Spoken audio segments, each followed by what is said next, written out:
I'll play.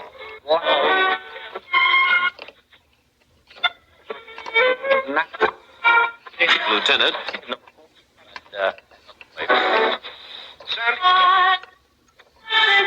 Draw by both.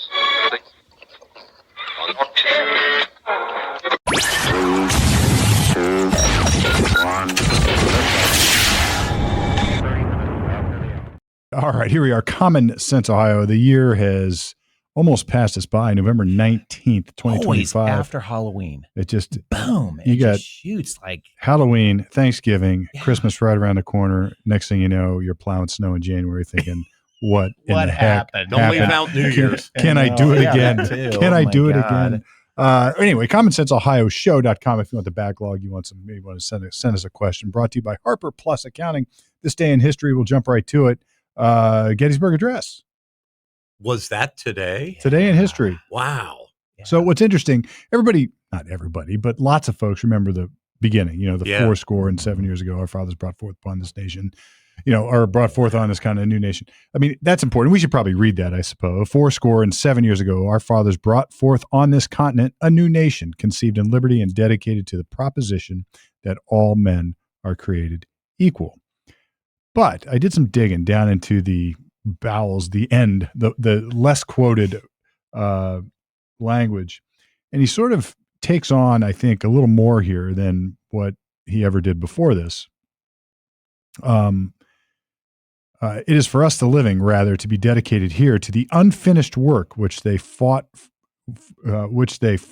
here, have thus far so nobly advanced. It is rather for us to be here dedicated to the great task of remaining before us, that from these honored dead we take increased devotion to that cause for which they gave the last full measure of devotion, that we here highly resolve that these dead shall not have died in vain, that this nation under God shall have a new birth of freedom, and that government of the people, by the people, for the people, shall not perish from the earth.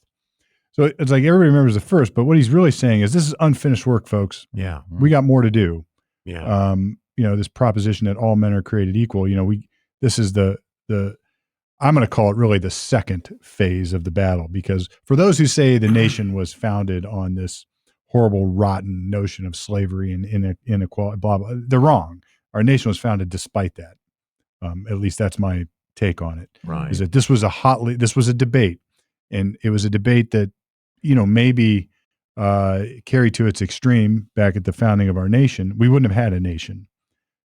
We had to get something on paper, in other words. And, even there's great dialogue between Jefferson and Adams at the end of their lives where they even talk about this. I'll butcher the quote, but it's like, I only regret, one of them said, I think it was Adams, that we didn't conquer this evil of slavery, that we left that for the next generation. And that was Lincoln, who conquered it. Yeah. And then Lincoln said, now there's more. Yeah. There's more. So we did our part. So now we're in phase whatever. So anyway. And I think Lincoln was probably more, the assassination of Lincoln was probably more of what the pro-slave, the radicals, the extremists that killed him, the conspiracy, was more about what was going to follow after the war had ended, more than, okay, we just want to kill this guy who blew it up. I think it was all of the Ku Klux Klan stuff, the lynchings that were coming, the inevitable carpetbaggers that were going to go down there and scam the Southern people and take advantage of them. Yeah. It was all of that. And I think that's why they assassinated Lincoln, was what he put in that speech at the end that you just cited. Is it, look, folks, our work isn't done. Yeah.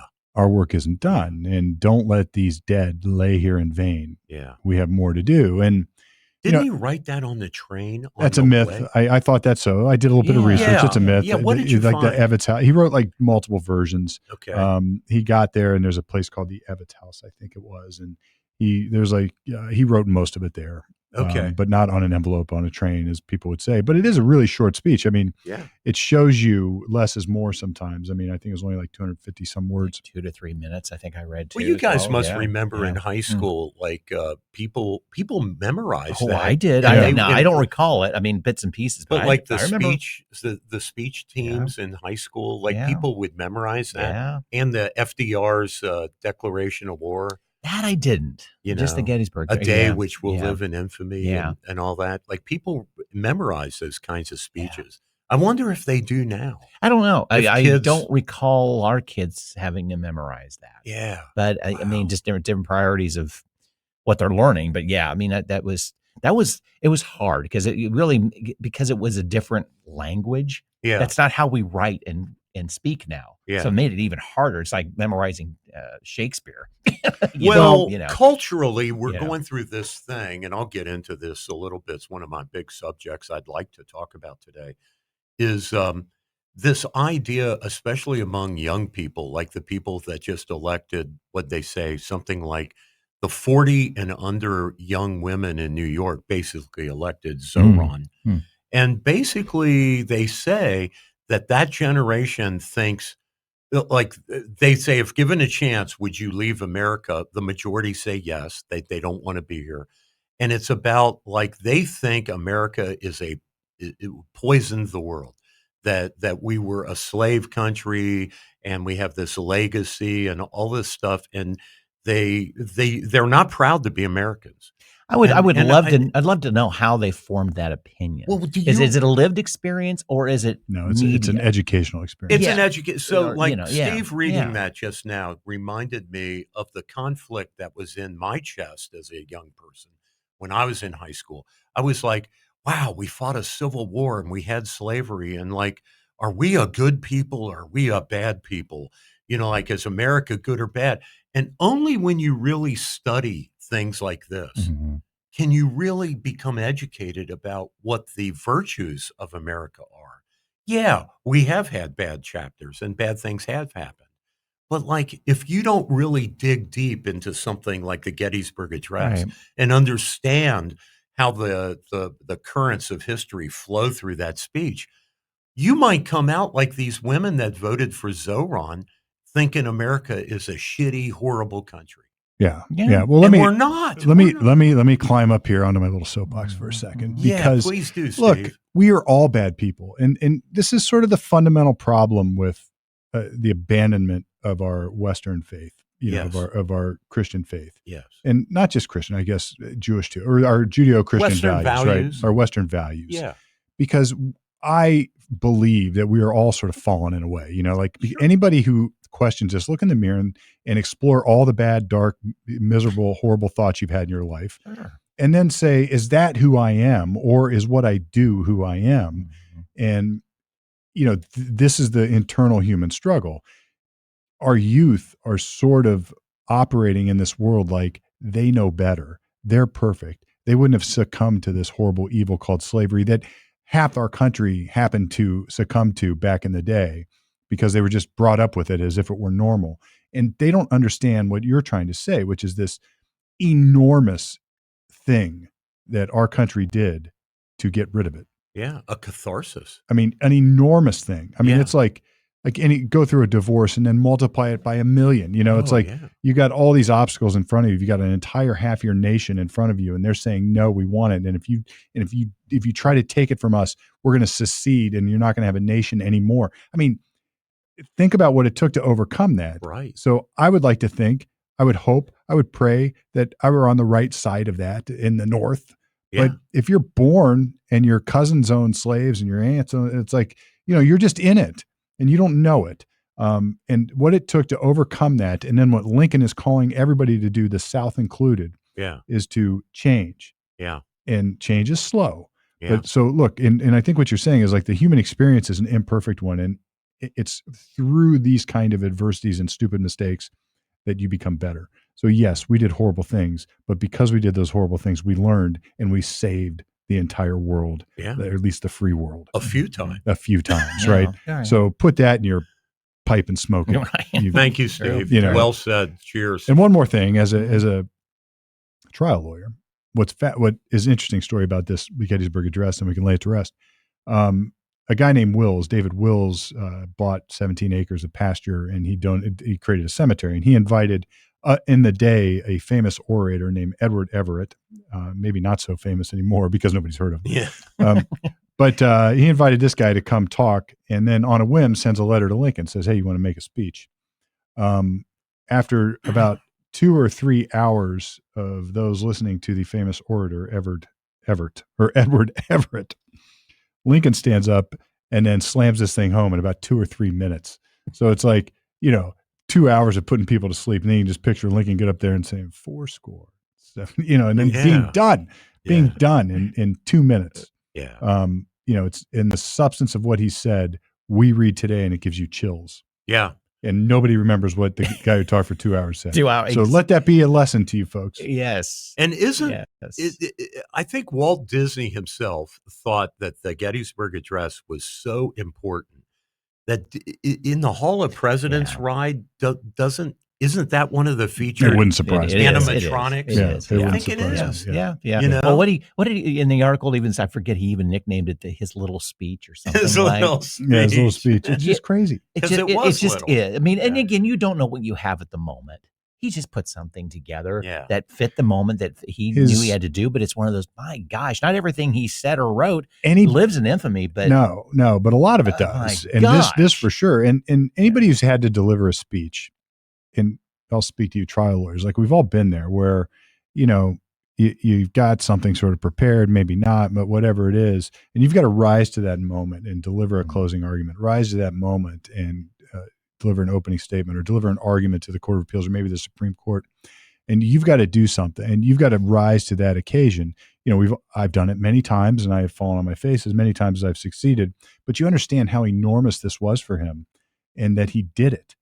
Now there's great stories about Lincoln. They may be lore and not really true, but there's great stories about him as a trial lawyer, how he used to handle things in a courtroom. Yeah. And it's fascinating stuff, that guy. He just had an instinct for this. Wow. I've never read about that. That sounds really interesting. Yeah. I'll check that out. There's some neat stories. Wow. About there's a rule in cross-examination. You never ask a question that you don't know the answer to. And unless you're Abe Lincoln, and go read the story of him cross-examine somebody. Well, that is. Let's turn then to some. Bless you, Brett. Let's turn, if we will, if you guys are okay. I'd like to discuss this Epstein, the investigative files that became a political football. It's never over. It never will be over. People will be questioning, well, did the FBI really? It'll be like the JFK grassy knoll. Yeah. Like this is going to go on for 100 years. But Congress voted yesterday 427-1. There was one guy in Louisiana that voted against the measure that calls on the FBI to release investigative files on Jeffrey Epstein, which I'm not even sure Congress has the right to do that. But anyway, they voted, and supposedly Trump could have just told, the Department of Justice to do this, but they passed this motion, and it's going to the Senate. And one of the concerns that Mike Johnson, the Speaker of the House, had always put out there, why he was opposed to releasing it, is just that the smearing and the character assassination possibilities are so enormous, because you're talking about sex with young women that were possibly induced by money or drugs or against their will, and by old men, right?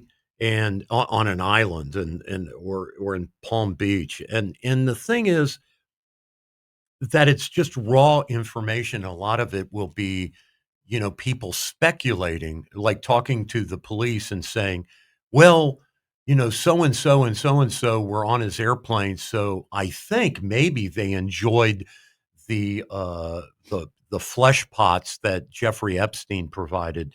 And that's really unfair, because you don't know. I mean, that's just raw speculation. That is none of that's proven, or else those people, you hope, would have been prosecuted for crimes. Yeah, there's a lot of competing interests. And, for his part, I think Trump, I don't want to say mismanaged this. Maybe that's the right word, in the media. Yeah, maybe in the media. I think his initial reaction should have been, look, DOJ, do what you want to do. I don't care. Release it if that's what you must. Release it. I don't care. Yeah. And he's sort of taking that. He's done a sort of a 180 on this now. That's what he said. He goes, look, if they bring me a bill, I'll sign it. Yeah. But it's on his desk today when the Senate's done. And maybe it'll hurt the Democrats more than it hurts us. Who knows? So I think that's the first part. Is that Trump? I don't think he understood how important this issue was, not just to the Democrats but to the people. I think the people want to know this. Well, they got amped up on Netflix. They got that big series, like that just totally by Dominic, whatever his name. Well, look, it's got all the trappings of things that raise the ire. Yeah, it's got child abuse, sex trafficking, powerful people. Yeah. Human trafficking, getting away with stuff because you've got money, right? And all these things. It's got all the sex appeal. That's a bad analogy. One girl committed suicide. Like there's real tragedy. It's got all sorts of horribleness to it, and people don't like this. I've represented folks charged with these crimes. I've been on the other side of this both ways. I mean, I get it. Yeah, I never as a perpetrator. I don't mean that. Yeah. But I've been on, I've worked on cases like this. Yeah. Both helping the government and defending people. Yeah. And it's always an emotionally charged mess. And the point you're trying to make is it could not be more accurate. Is that when there is when these kind of topics are at play, our country, I think people's natural response is to abandon the protections that anybody would normally get, because the accusation is so horrific on its face that we don't care about that. Right. So, and it's really good. The logic or the lack of logic would go something like this: this is a horrible accusation that somebody would do this to a child, therefore the guy's guilty. Yeah. And you but often, maybe less often, more often, who knows? It's not true. There are false accusations. Right. And to your point, I've read countless files, not in the Epstein case, but countless files in cases where there are witnesses saying whatever they can say. Yeah. And, it's cops interviewing people, and the FBI creates reports, or the local police create reports, and we get those reports. And a lot of times what I get's redacted. And it's like so-and-so was with so-and-so on that day. And you can connect the dots, but there's no evidence that supports it. Right. And so there's two problems. One, if you give part of it, people will just connect those dots automatically. And that's what the Democrats are sort of doing, is they're releasing this incrementally on Trump. This is all old hat with Trump. Right. It's like, there's nothing new I've heard. But two, if you release all of it, then you risk reputation problems. Of possibly innocent people. Victims, and identity of victims. Right. And I get it. The Dems are now saying we've got consent of all these victims. Let me give an example. The consent is easily manipulated. Well, let me give an example that militates against me politically, so that our viewers and listeners can judge this as fair or not. There is in the files that have already, part that has already been released, involves a gentleman by the name of Larry Summers. So who is Larry Summers? Larry Summers was the economic advisor for Joe Biden and Barack Obama, right, during that administration. He was also president of Harvard University. And in the Epstein files, there is a transcript of phone calls back and forth between him and Jeffrey Epstein, where he said, listen, I'm going to leave my wife. I have this young woman at Harvard that's a mentee of mine that's interested in me, and I want to date her, and I want your advice on how to go about entertaining or having a relationship with a young woman, because he's, he was in his 60s or whatever at the time. And apparently she was from China, and she was possibly an agent of the Chinese government. But be that as it may, that is the sum total of what that conversation was about. It was about a guy asking for advice on how to cheat on his wife with an upcoming divorce happening. And now that's out in the public domain. And why? None of that is a crime. Nothing in that conversation is a crime. That's right. Is it unethical? Possibly. Is it a little dirty? It's dirty. Possibly. Yeah. Is it salacious? Definitely. Here's where I am. And Larry Summers is a Democrat. I am saying that kind of conversation has no business being released by the FBI. But that's the kind of shit that's in this file. Well, we don't know what's in the file. Well, but yes, that was in the file. Yeah, that was in the file. Yeah. So look, I guess I didn't mean to cut you off, Brett. Well, I was just going to say, but then you have Trump blowing Larry Summers' name out of proportion of this whole thing. Trump's doing exactly what we're talking about. Every time something comes up about this to release files, Larry Summers' name comes up. Well, and now every damn time. Bill Clinton. He's going to come up. He's coming up. And it's like Trump, I don't know, like you say, he either mismanaged it or this is the biggest trap he ever laid for the Democrats. Yeah. Like saying, no, I don't want it released. I don't want it. He builds to a crescendo and he's like, okay, it's all your people in this thing. Maybe he's playing 3D chess. Who knows? But I would say this, and Norm, off the air, Norm, we have these conversations. Norm's like, you always give this side and you give this side, but I never know exactly what you think. Steve drives me crazy. Let me just say that because he is a professor, in effect, like he does teach here. He's a great teacher.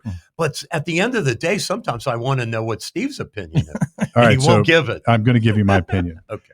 Look, there are pros and cons to releasing these files. There are, we've stated some of the bad or the reasons that you do want to keep some of this private. And obviously the reasons you want some of this public is because we want accountability for public officials. And if it's true, if the conspiracy theories are true that Epstein was an operative of our government somehow working with Israel, who knows? You can lay all that to rest. Although there is that, there is that joke, like the lifelong, conspiracy theorist on Kennedy was always like, and then he finally dies and he gets to the pearly gates and God says, look, you've lived such a noble life. I grant you one request to know anything you could possibly know. And he says, who shot Kennedy? And God says, Lee Harvey Oswald. And, the guy's response, of course, is, wow, it really does go all the way to the top. Right. So no, like it's never going to be. That's right. It's never going to be enough. That's beautiful. But it's not my joke, right? I'm just repeating what I've heard others repeat. Yeah, that's beautiful. But both in the balance, I say, let it fly. Release it all. Just, you know what? You get what you paid for here. Release it all. Because if that's what if that's where this is, just do it. Because if you're going to releasing part of it, it's not going to be enough. And then it's good. There's going to be a cloud of stink around this thing until it's just released. Lay it to rest. Yeah. Lay it to rest. Now my mind could be changed. My mind could be changed because if somebody says, yeah, but there's this, and you don't want that, it puts Trump, it puts Clinton, it puts all the people we're talking about in a spot because they are saying, I mean, if you're one of these people that people are like, well, sure, Bill Clinton's of course been to Sax Island and all this stuff. Right. And if you're Bill Clinton, you haven't been there, you say, release the stuff. Right. Yeah. And, but if you don't release it because there's something else there you don't want released, there's always going to be a question and there's no way around it. This sucks. We've painted ourselves into this corner. And I think the only way out is to say, all right, folks, you want it? You got it. Here it is. And if you're the one that was having the affair, sorry. I think the reason that police departments and sheriffs and the FBI don't release investigative files except, under court order or something like that is where a judge has gone through page by page and, like you say, redacted things or ruled that something is so prejudicial that you can't, because that's just raw speculation. I think the reason is because in the minds of some people, they think this information is somehow vetted.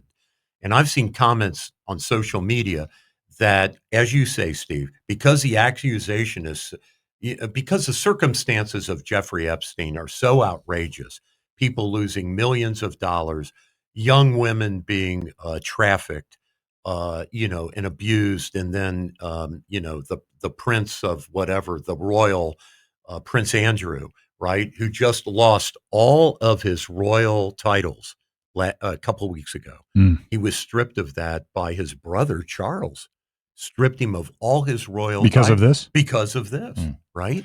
Yeah. And so I'm just, and maybe he did, maybe he didn't do the dirty. I don't know.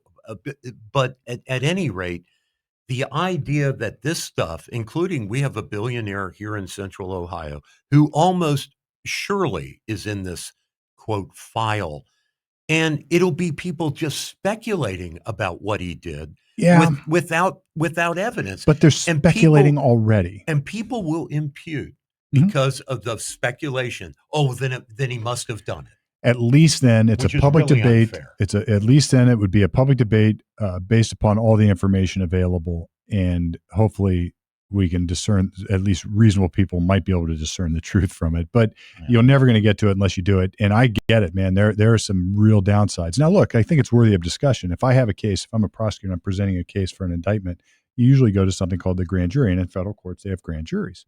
Grand jury is a group of our countrymen and women who vote to whether there's a crime that's been committed. And the prosecutor, the assistant United States attorneys, present all sorts of evidence to grand juries in the form of testimony, in the form of documents, arguments, or explanations by police, the whole 9 yards. And it's a secret. I don't get that. If I'm defending the target of that grand jury, I'm not entitled to that information. I don't get it. So if I want grand jury testimony, I have to show something in law called a particularized need, which is a term of art. And what's a particularized need? I hope you know. If somebody can tell me, please let me know, because I've never had it. I've never been able to uncover successfully any grand jury testimony ever in any case. Wow. Now, there's an exception. I get it routinely when you have co-defendants snitching on each other. That's different. Wow. So if a co-defendant or a witness against you is snitched and he's testifying, I'll get that material. They call it Jenks or Brady material, whatever. I'll get some of that. But in the main, you don't get grand jury testimony. You just don't get it. And that's why they say you can indict a ham sandwich. You can indict a ham sandwich. Because there's no defense entity there in the room. Correct. It's a prosecutor working directly with a jury without any counterbalance. Yeah, and the counterbalance is the system itself. The counterbalance is going to court and defending the case. And what the government's argument here, what you're arguing here, is that we don't have that in this. If we would just release all these files, it's like there's not like there's going to be trials where people can establish that they're not guilty or something. Yeah. It just goes out into the murk of the swamp, and that's it. Now, look, that said, this, like I said, this is a unique situation. This thing has been painted into a corner, and there's no way out. And if you're the government and you want to have some accountability, and I'm not going to impugn the FBI here, but I think people don't trust our law enforcement anymore. Yeah. And they've lost credibility. Yeah. And maybe this is how you get it back. Say, look, you want it, you got it. Do you think this sets a precedent, like for other like high profile cases? People will say, hey, just dump the raw files out there. Not a legal precedent, because like you said, you started this conversation this way and it really piqued my curiosity because I haven't really thought about it. It's like, I've read the Constitution a time or two. I don't recall any of the enumerated powers of the general or the legislative branch of government to say, we hereby order the Justice Department to release confidential files. It'll be interesting. I don't know what the lever of power is here, but so is it going to create a precedent? I doubt it, because when's that going to happen again? Yeah. I mean, Kennedy. Let's hope not. Yeah, exactly. Not to beat a dead horse, but you'll have stuff like the gardener at Jeffrey Epstein's mansion, right? The gardener will say, well, I saw this 16-year-old girl go into the house, and then 2 minutes later, a limousine pulled up, and I saw Mr. X, walk into the house. And then half an hour later, while I'm, doing the chopping the bushes here and raking the garden, I saw them come out, and they both had perspiration on them and towels over their shoulders. All right. So it's relevant testimony and in the context of a bunch of other testimony, but out of context, it would be. It's just junk. And even the gardener, okay, so did he check her ID to know she's 16? Exactly. And I'm not defending the ID. But I'm just saying, it's that raw speculation. Hopefully, you know what you're going to get. We're going to get lots of books. We're going to get you need almost. I've disagreed with Alan Dershowitz on a lot of things over the years, but he's you need a guy, a scholar who can dig through this, who understands the criminal justice system and how it works and the value of certain statements and the other value. I mean, somebody's going to have a tell-all book about it, and hopefully it's not just scandal. And he was one of Epstein's lawyers for a while. He got accused too, actually. Yeah. There was an accusation. And he's him. like, well, of course I took a plane to his island. I was his freaking attorney. I was his lawyer, And look, I mean, if somebody called me back in the day, hey, look, there's this billionaire up in New York who needs a lawyer because he's under investigation for child sex abuse crimes. His jet will pick you up at Port Columbus. It's what I do it's what I do for a living. That's a big case for me. Yeah, right. I'll get on his plane and go. Yeah, I had called at one point to represent another I'm not going to use his name, but a very unpopular figure. The left would say a very unpopular figure on the right. The right would say he's not one of ours. But anyway, it's that's unpopular. Yeah, that is. And it was out in D.C. and I got that call and I was on the phone and I was like, hell yeah, I'll do it. Sure. I'll do it. I mean, look, as criminal defense lawyers, we do things, I think, for three reasons: various import at any given time, money, cause, and ego. Well, if you were a heart surgeon and it was a famous bad guy with a bad heart, I'll do the operation. Yeah, they can fall back on the Hippocratic Oath. Look, first do no harm. I'm going to help this guy. It's my my moral duty. Exactly. I'm not one to judge. I'll do what I can. I'm not going to let him die. Yeah. Would you give Hitler a heart transplant? It's that kind of moral dilemma. But I would have done it, and and I could have then been accused of taking a ride on the Epstein Express, whatever. Yes. Yeah. Right. Sure. Well, another subject. Yeah. Let's hit it. Okay. So there's a book coming out by an author and he's a radio personality, former CIA analyst named Buck Sexton. Yeah. Okay. Yep. And Buck is a bit of a historian and he's a brilliant guy, actually. The name of his book that's coming out, and which I think we should talk about the idea of the book, not the book itself, is called Mass Delusion. That's the name of the book. And he sounds really relevant right now. Yes. And some of the subjects that he's been talking about, what he's going to address, are the world, how these concepts sweep the world now in digital speed with the internet, that like Joseph Goebbels, however you want to pronounce it, from the Third Reich, would be so excited about today's technology because instead of giving a speech to a group of people in Nuremberg, the auditorium, and then having it televised. Well, now it's worldwide on the internet. And he's talking about like things that we know swept the world that are still topical. COVID, the idea of carbon, we're ruining the environment because of too much carbon production, man-made global warming, white men being the bane of all of history. Like if there just weren't white people and white men in particular, the world would be, just all butterflies and unicorns. And then the idea of socialism solving all of man's problems.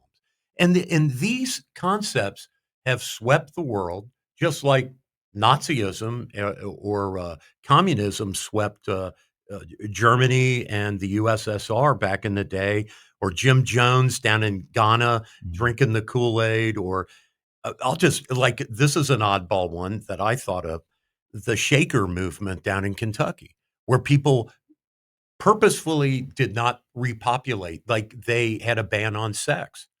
So now you can buy beautiful Shaker furniture, but that they made down there in Kentucky at these Shaker villages, but there are no Shakers anymore because they didn't have children and they believed the world was coming to an end. Yeah. So why have children? Why subject them to the cruelty of the end of the world? It's just crazy. It's crazy shit. Yeah. It's crazy. And like we now know COVID was just a bad virus, a really bad virus. And we know that carbon, Michael Schellenberger came out with this great article this week, and Dr. Drew Pinsky talked about this.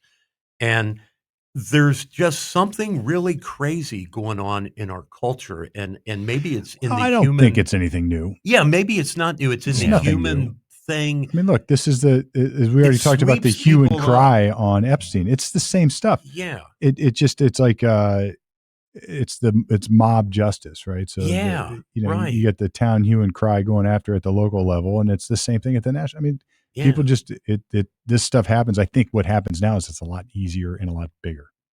Yeah. And it gets to us much quicker. And much quicker. Yeah, it does. And it's much more expensive. It's like a prairie fire with wind and gas. And that's a really good point. I mean, a subtext or, what he's looking at here, just how fast this stuff moves.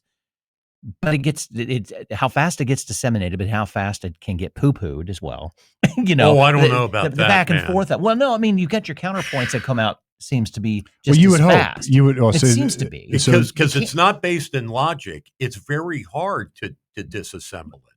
But I mean, look how much with COVID. But the same channels are available for both sides. Well, they are, and it just comes out how fast. Or are they? Let me push back on COVID because look, there's been almost 100. Unfortunately, we had to live it, but now, if you ask, I think most people, in their heart of hearts, even the hardcore COVIDers, I'll call them, would now have to platform the deplat would now. There really weren't two sides. Well, no. I think even the people that were championing the COVID. The COVID line, I'll call it. I think even now would say, yeah, we probably went too far. Now they may not admit it publicly, but in their heart of hearts, I see a shift in this. So look, as I said this during COVID, I was like, look, the world's not coming to an end, guys. And everybody's saying, yeah, but everybody thinks this and they're wrong. And people on our side. The fear was and I was off the hook. I said, just give it time. The truth will come out. The truth will come out. And it sort of has. But then, this is like our theory of the day, the conspiracy theories of the day, which is consistent with this book. It's like Kennedy's never been totally resolved, and Epstein will never get totally resolved. I mean, there are things that will just live on forever. Well, how about COVID? So that supplemental Obamacare coverage, right? Mm-hmm. That was the central issue in the recent shutdown, government shutdown. Mm-hmm. And COVID has been over for what, like 5 years now? Yeah, this is why.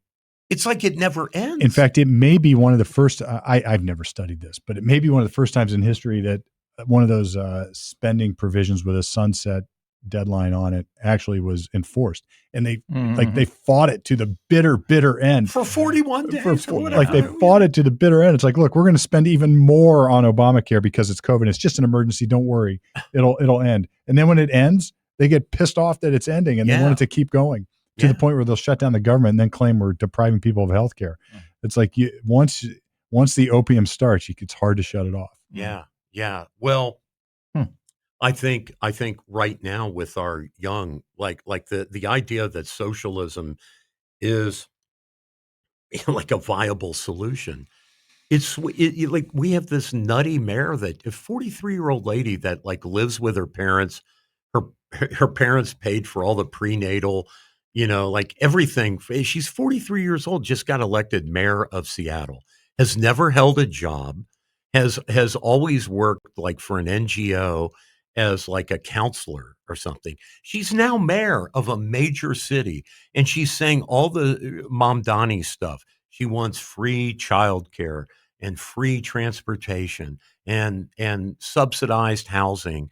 And everybody has a right to groceries and everybody. I mean, it's like, where did this concept come from? And I think we're at a tipping point where it's going to break the country. Well, look, we had, I had a conversation with somebody who used to work for me long ago. And it was about socialism and communism. And it was an interesting discussion because the individual was saying, was talking to that crowd. It was a younger generation. It was talking to that crowd and was saying things like, so would take my position on it, which is, look, it's never worked. It's not going to work. It'll never work again. I mean, it's killed 100 million people. Don't be a fool here. Look, all you have to do is look at history. Right. Find a place where it's worked. And the response was back from one of his, like, you should say this. And here's what the ultimate response was. Steve's older and he had to live through the Cold War in the 80s. So he was sort of indoctrinated by all the bad of that kind of stuff. And they just have a different perspective on socialism. Like, I didn't really understand it. As if you didn't study the Soviet Union. Because it's their own version of socialism. That's right. Because they're going to do it better. Do it better. Okay. But but I don't want it to become the ruin of us, but it's one of those, you kind of go, okay, have at it. You know what? Try it. It's going to I know. up I don't, in New York. It's going to blow up. If you think it's going to work, try it. Well, but we're not going to come in and save your asses when it doesn't. Right. You're going to get it. You vote for what you get, and you're going to get it good and hard, as they say. It's like, because maybe that's the only way they can learn it. I say that with any experiment of what you do. Yeah, maybe. I don't know. I agree. Now you guys will love this. So I'm with you on that. Yeah. So there are some gimmicks that the Trump administration has rolled out that I was hearing Scott Bessent, the Secretary of the Treasury, on the radio, and he was being interviewed, and he was talking about these whiz bang things. And I know he's bucking up some stuff he doesn't really agree with, and he's trying to make them as like, these are little demonstration projects to show the young people that capitalism and marketplace economics work. And the three things that I wrote down out of that interview of his were this $2,000 tariff bonus, the 3-year for the babies that are born over the next 3 years. There is a program called the Trump account where the federal government is going to open up a retirement account for any baby born in the next 3 years in the stock market. Like, we as taxpayers are just giving these babies born in the next 3 years like a free IRA in effect. And then the third one is the no tax on tips. And all of those are really, and no tax on Social Security benefits. They're claiming Jim Jordan. And so you look at those three concepts, and those really are socialistic concepts. Hell yeah! What's the difference between funding a baby fund? That's right. Than what what's her face was going to do for first time home buyers? Exactly. It's the same damn thing. That's right. Yeah. It's largesse from us for just being born or just existing. What the hell? You're going to get a $2,000 tariff check. Look, if everybody has it, it has no value.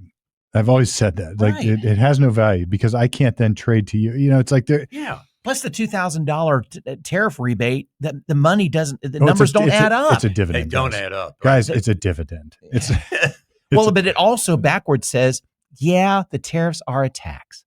It's of course it's a backhanded statement. I was like, I'm not going to tell you as a tax, but it is a tax. Right. But I said initially that the money was going to be used to pay down the deficit. Now I'm going to give it to you because you're in pain because of the tax. It's like, what the hell? That's socialism. What the hell? That is the definition. Exactly. Well, it's not only that, and I think it's worse than that. And maybe it's the byproduct of these kind of things. It is a very simple, singular concept: inflation. Right? Yes. Yeah. As soon as you give everybody $2,000, it's going to create inflation. Yes. Right. It's an inflationary policy. Right. It's stupid. I hate these kind of little trinkety trick things. Like it feels like it's just like, I'm going to bribe you to get your vote. I'm not going to tax you, waiters and waitresses. Yes. So look what I did for you. Look what I did for you. Give me the vote. Your college tuition. And it's the same thing Biden did. It's like it's the same sort of hollow, stupid promise. Right. You just can't. It just doesn't make any sense. And Trump, I've said it. We've said it here. Gimmicks. He loves this kind of stuff because we're going big. It's like we're going big. Right. I'm going to take care of all the waitresses and the bellhops out there. He's never been a conservative, ideological. That's right. Guy. He's Trump, and he happens to be the attack dog for the conservative movement right now. But he's not always a conservative guy. Yeah. No, I've always likened him in a way to Clinton. A lot like Clinton. Yeah. They both want to be loved, and they're both the guys. If you invited them to a pizza party, right, they would hog the pizza before anybody else. Yeah. Right. Well, I'm not so sure. Trump maybe he wouldn't have pizza. He'd have the Big Macs. Yeah. His speech and they were both very, very capable politicians. Oh yeah. Yeah. Right. And smart guys. I mean, smart guys, not dummies. Look what Bill Clinton did. I mean, there was a lot of stuff that ideologically I disagreed with, but right. We had a balanced budget. Yeah. Yes. We had a balanced budget. He did work with Newt Gingrich. He worked with Newt across the aisle. That's true. And said, all right, here's where the country wants. That's what we're going to deliver. The era of big government. And he A did. little premature, Bill. And then it just blew. I mean, and both Republicans and Democrats after that just blew it out of anything out of the stratosphere. Now today, I don't know if you heard this, but Linda McMahon, wife of Vince, right? But she is Secretary of Education. So she announced at a presser that they are, in fact, going to deconstruct the Department of Education, and that they have the executive orders and legislation all teed up to do it.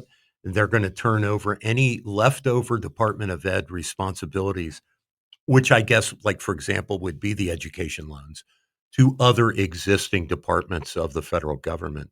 And they're going to, she is planning to be the last Secretary of Education. When's her last day then? Has she put a last day to it? Well, I guess when she's done, when it's wound down, you know. That's you're asking rhetorically, right? Yeah, exactly. Well, I don't think she needs the money. It's like Scott Besson. It's sort of like the Elon Musk thing, right? But it's a power seat. You know, I'm just saying. She's giving up power, and maybe. Yeah.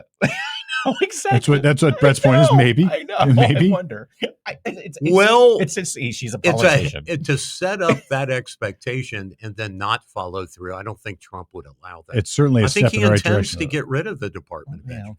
Well, and it is Trump's call, not hers. Yes, ultimately. that's right. Ultimately. Yeah. But no, you make a great. It's back to the three motivators in life: money, power, and ego. Right. So it's like she already got the money, but she still has power and ego. But if you devolve this power, like over what the contents of lessons plans are going to be, when that got nationalized, like you must, like every kid got left behind after that. Exactly. When you devolve the power from DC back to the states, I'm pretty excited about that. Well, let's talk about let's kick around people. Like I've given this some thought lately, and I think it's worthy of a little bit of a discussion. Like, why do that? Like, why is it better? And I'm asking just to start the conversation. Sure. Like why is it not so good that the federal government is cramming down the educational requirements and instead we're giving it back to the states and in turn really the local school boards? Yeah. And why is that? And I've got some theories on it, but well, let's hear them, Steve. Go ahead. I think when you have these kind of things at the local community level, there is inherent accountability for it. If your high school is not producing in whatever, Mayberry, USA, then there's accountability for that. People don't like it. They're not going to tolerate it. But when it's this mystical government in the sky that says, look, we're just teaching what everybody tells us to teach. We're following the rule, blah, blah, blah, blah, blah. And we got these labor unions, whatever. Like you can't, like you see these clips of people in school boards and they're just howling at the moon because there's no local accountability for it. And I think once you have some local accountability for it, we will see improvement in the educational system. The other problem with it is we are relegating the curriculum to our political actors. I mean, think about that. Yeah. We are relegating. We are letting our political figures dictate what our kids learn in school. Yeah. And if you think our political figures aren't political, then all you need to do is listen to what we just said. They are political figures. Sure. Well, and it also, and to your point, it's a really good point because it diffuses the large companies that come in and talk to these legislators, throw money at them, going, "This is the way we should be teaching," and sell them a program. Follow the money on all this stuff. It's the phrase of the year, phrase of the decade about we're going to teach them this, going to teach them that. It like isn't base 10 math, all this stuff. Like it whatever. is a company that's come in with a new idea that has bought out a legislator to force this through. Mm-hmm. Yeah. Now it diffuses that it's all of a sudden, wow, we don't have any authority for that. We got to talk to 50 states now. Mm-hmm. We got to talk to zillions of school boards and such. And if something catches on, it's because it's good. Yes. Not because it's required. And it will catch fire because those teachers and school boards and schools talk to each other. And if it works, they're trying to find solutions. So anybody, that's a really good point. Anybody who raised a kid in the 90s and 2000s probably remembers something called whole language reading. Yeah. You've talked about this before and how terrible it was. And whole language reading was basically a concept that says, don't sound it out. It's not running boy. Remember those little things we used to do? Sure. Or A is for apple. Don't sound it out. Memorize a bunch of these words, buzzwords I'll call them. But, and, it, the, memorize the words, and then eventually everything just clicks. Well, the problem with that is everything clicks for about 80% of the people, and the other 20% it doesn't click and may never click. Because English is the hardest language on this That's right. God's green earth. That's right. Ultimately. And in whole language reading was a program like what you're talking about. And it was crammed down wholesale, and it created almost a generation of kids who are illiterate. And the problem is once you get third or fourth grade and those words get bigger and you don't know how to read, you're stuck. You can't get it back like you can, fourth or fifth grade rather. You know, and there were programs that developed out of this called Orton Gillingham, which is basically phonetic reading. Remember Hooked on Phonics coming out, those little things? Sure. That was a response to this nonsense because kids couldn't read. Yeah. And it's the kind of program. A thing that was sold? So there was money to be made. We need a fact checker, but I think it was Ohio State that did it. Ohio was among the last to let it go. There's probably still teaching whole language. Well, and that kind of explains too. When I went to high school, I loved Latin. I loved Latin class. Because it informs English. Oh my gosh. Yeah. I can look at a $20 word and I can pretty much tell you probably I'll be in the ballpark of what it means. Yep. And why it means that. I loved Latin for that. And Latin classes seem to be kind of going away. Yeah. You don't have that anymore. I mean, when my kids went to high school, the Latin class was gone. I will say. I hated because I don't know how the professions like yours, medical and maybe a couple other professions should not be told you have to go through Latin class. But not only that. Because your whole world's based in Latin. Not only that, but basic grammar. Yeah. Like you learn, look, and they're not teaching this anymore in high school or grade school. I don't think they're teaching basic grammar, like object, indirect object, and diagramming sentences, all this. I suppose not. I don't know. But I was awful. I dropped French in college, and then I went and took Latin instead. And because I took Latin, everything in French made sense. Yes.